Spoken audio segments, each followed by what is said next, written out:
I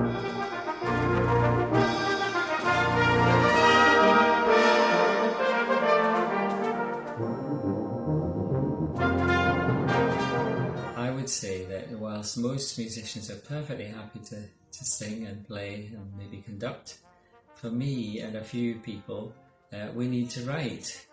So when I was sent for piano lessons at age 7 in Greenock, I soon found myself, I didn't really want ever to practice, that's still the same, but I did use the piano to experiment with, to find chords, to enjoy sounds.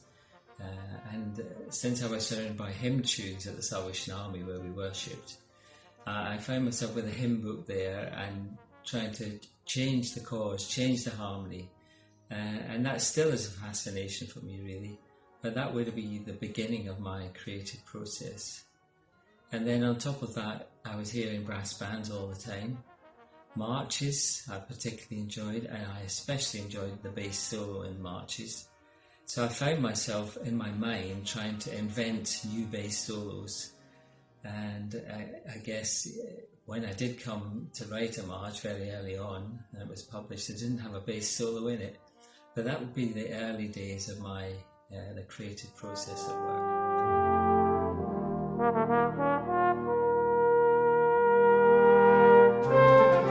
Well, first of all, people. Alistair Massey, who was head of music at Greenock High School, which is where I went when I was 12, he was an absolutely inspirational teacher, and the first person who made me think that perhaps music would be part of my career, or form my career. And then when I went to Durham University in the 60s, Arthur Hutchings, an eccentric genius really, in charge of the music department there, he was an amazing influence. I was introduced to all sorts of music there, and two outstanding composers from me, Brahms, still colours my music to some extent, and Fauré, and really everything French has an influence on me too. And the Salvation Army, of course, seeing music and worship, that's always had a strong influence.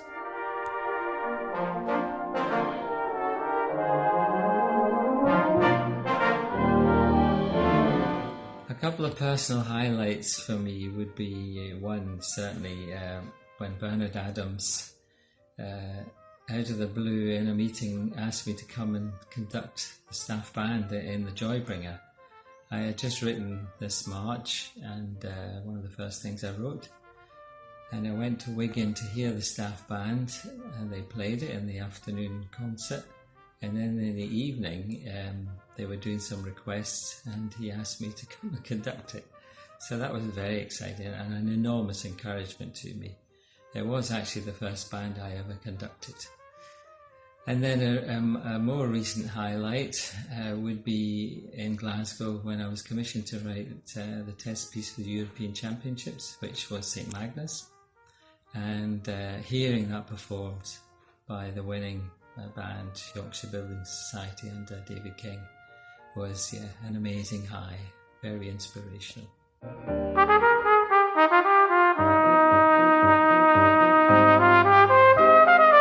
What am I hoping for in the future from my music? Well, I always want to touch the heart with my music, want to communicate. That, I guess, was born with the music I grew up in the Salvation Army. I was familiar with the fact that music went far beyond technique. It actually had the power to touch people, and in the context of worship have a tremendous impact. So I've always been very interested in that. Still my church, the Salvation Army, and I still sit in meetings when COVID allows, and very often I'm moved by things that happen, songs, hymns that we sing, think I might have a look at that and see if I can develop it in some way. So all the music I write, whether it's in the Salvation Army, whether it's concert bands, contests, competitions, I always want that my music will communicate with the listener.